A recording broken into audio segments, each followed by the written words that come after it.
করুণাময় ও অসীম দয়ালু আল্লাহর নামে শুরু করছি। অতীতের গুনাহগুলি মনে করে আল্লাহর কাছে কান্নাকাটি করা।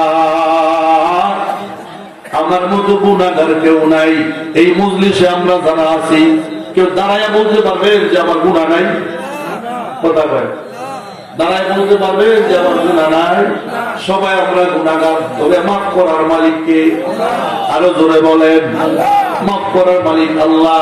এই আয়াতের মধ্যে আল্লাহ বলেন, ও বান্দা, এটা 3 নম্বর আমল হলো, গুনাহগুলি সামনে নিয়া আমার কাছে তুমি কাঁদবা, চোখের পানি ছেড়ে দিবা। পাহাড় পরিমাণ গুনাহ যদি হয়, আমি আল্লাহ তোমার গুনাহগুলি মাফ করে দিব। আমার আল্লাহ তো দয়ার সাগর, আমার আল্লাহ তো দয়ার সাগর। ও বান্দা, তুই নামাজ পড়স নাই, আমার কাছে তওবা কর, বাকি জিন্দেগি আর নামাজ ছাড়বো না। আল্লাহ পিছনের আমার নামাজগুলি মাফ করে দাও, নামাজের গুনাহগুলি মাফ করে দাও। আল্লাহ, আমি নামাজ না পড়িয়া জীবন কাটাইছি, আমার মাফ করে দাও। মাফ করার মালিক কে? রোজা রাখি নাই আল্লাহ, শয়তানের ধোঁকায় রোজা রাখি নাই, আল্লাহ আমারে মাফ করে দাও। আল্লাহ মাফ করতে পারে কি পারে না? কথা হয় না? আল্লাহ তো মাফ করতে পারে। ভাইয়েরা আমার, আল্লাহর কাছে মাফ চাওয়া লাগবে। এই জন্য হাতে পায়ে তুমি বলে যাই, আল্লাহর কাছে বেশি বেশি মাফ চাইবেন। এই আয়াতের মধ্যে আল্লাহ বলে, তোমার পাহাড় পরিমাণ গুনাহ যদি হয়, আমার কাছে যদি মাফ চাও, আমি আল্লাহ মাফ করে দিব। সুযোগ আসেনি?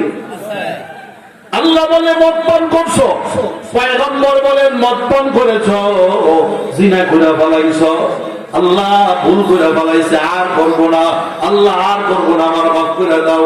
আল্লাহ আমি ভুল করছি, আল্লাহ আমি, আমার দুনিয়ার কেউ দেখে নাই, আল্লাহ তুমি তো দেখছো, আল্লাহ আমার কেউ দেখে নাই, আমি যে গুনাহ করছি তুমি তো দেখছো, আল্লাহ আমার মাফ করে দাও, আর জীবনে করবো না, আর জীবনে করবো না। আস্তাগফিরুল্লাহ পয়রা চোখের পানি ছেড়ে দিয়া আল্লাহর কাছে মাফ চান, আল্লাহ পিছনের জিন্দেগির গুনাহগুলি মাফ করে দিবে।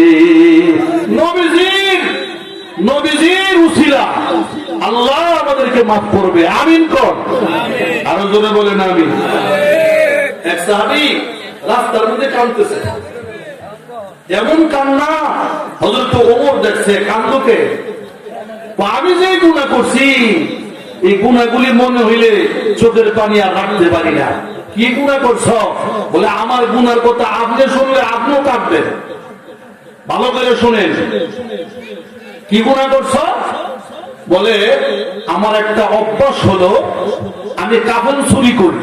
মানুষ দাফন করে কবরের মধ্যে চলে আসলে আমি কাপড়ের কাপড়টা আইনা বাজারে বিক্রি করি। কাফন চোর, নাউজুবিল্লাহ কর। আমাদের দেশে চোর আছে, ডাকাইত আছে, কাফন চুরি করে এমন ডাকাইত আছে। কথা বলে আমি কাফন চুরি করি, না হলো আমার অভ্যাস। একদিন মদিনার এক কবরে ঢুকলাম, রাতের বেলায় ঢুকে দেখি সুন্দরী মেয়ে কবরের মধ্যে শোয়া রাখছে। একেবারে বালেকা সুন্দরী এক মেয়ে মারা গেছে, কবরের মধ্যে শোয়া রাখছে। তাহলে দেখে আমার খারাপ ভাব জাগলো। নাউজুবিল্লাহ, আমি তো কাফন চুরি করলামই, এরপরে আমি এই একজন মৃত মহিলার সঙ্গে আমি কবরে জিনা করলাম। এই কথা শুই না হযরত ওমর চিৎকার দিয়া নবীর দরবারে চলে গেছে, গিয়া বলে, ইয়া রাসূলুল্লাহ, আরে দেখলাম এমন অন্যায় করছে। এই সাহাবী নবীর দরবারে গিয়া বলে, ইয়া রাসূলুল্লাহ, আমার মতো অপরাধ দুনিয়ায় কেউ করে নাই। কবরের মধ্যে আমি যে ঘটনা ঘটাইছি, আল্লাহ আমারে মাফ করবে না, আল্লাহ আমারে মাফ করবে না। নবীও তারে বললেন, তুই চলে যা, আমার দরবারে আসবি না। সে চলে গেল, খানাও বন্ধ করে দিল। আমার ভাইরা, সে একটা পাহাড়ে চলে গেছে। পাহাড়ে যাইয়া এমন ভাবে কান্নাকাটি করতেছে, কানতে কানতে কানতে কানতে চোখের কোনা দিয়া গা হয়ে গেছে। 41 দিন পর আল্লাহ ওহী পাঠাইছে নবীজির কাছে। আল্লাহর নবী গো, আপনি যারে দমক দিয়া পাহাড়ে পাঠাইয়া দিয়েছেন, সে এমন তওবা করছে আমার কাছে, আমি আল্লাহ তার পিছনের গুনাহগুলি মাফ করে দিয়েছি। নবীজি ডাকতে বলে, ওমর, তার খবর নাও কোথায় আছে? বলে, ইয়া রাসূলুল্লাহ, সে পাহাড়ে চলে গেছে। পাহাড়ে যাইয়া কান্নাকাটি করতেছে, বলে আমার কাছে জিব্রাইল খবর দিয়া গেছে তার গুনাহগুলি আল্লাহ মাফ করে দিয়েছে। এমন কান্নাকাটি সে কাঁদছে, চোখের পানি পড়তে পড়তে গুনাহগার হয়ে গেছে। খবর দাও আল্লাহ তার জিন্দেগির গুনাহ মাফ করে দিয়েছে। সুবহানাল্লাহ। ওমর দৌড়ে গেছে পাহাড়ে, যাইয়া বলতেছে এই পাহাড়ের মধ্যে কোন মানুষ আছে কিনা বলো। একজন রাখাল বলে পাহাড়ের মধ্যে একজন মানুষ খালি কান্দে, দিনেও কান্দে রাতেও কান্দে।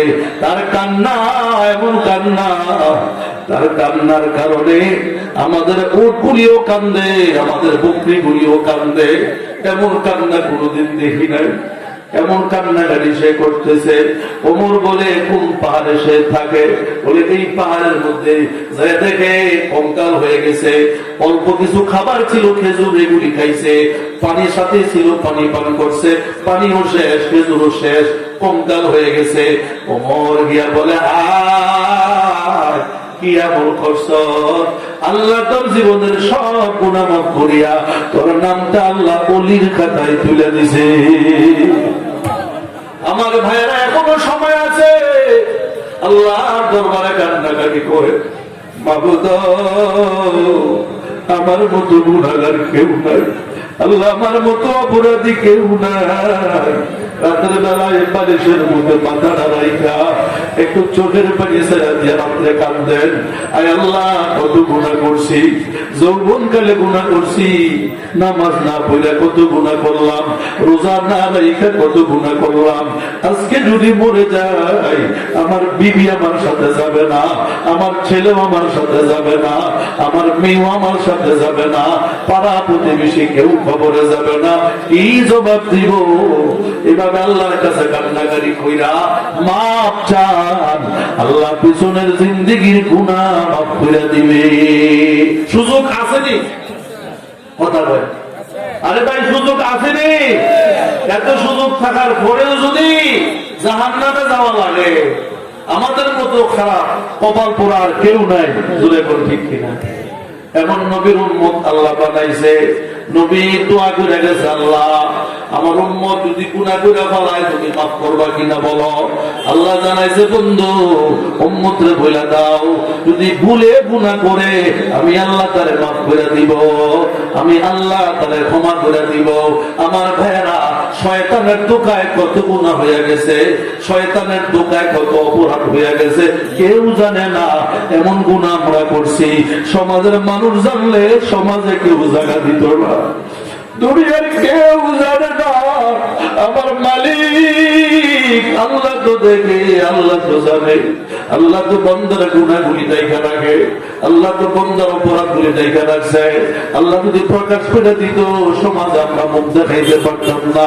আল্লাহ গোপনে গোপনে গোপনে গোপনে বান্দার দিকে তাকায় থাকে, বান্দায় গোপনে গোপনে মাপ চায়, গোপনে গোপনে আল্লাহর কাছে মাপ চায়। ওই ডাকা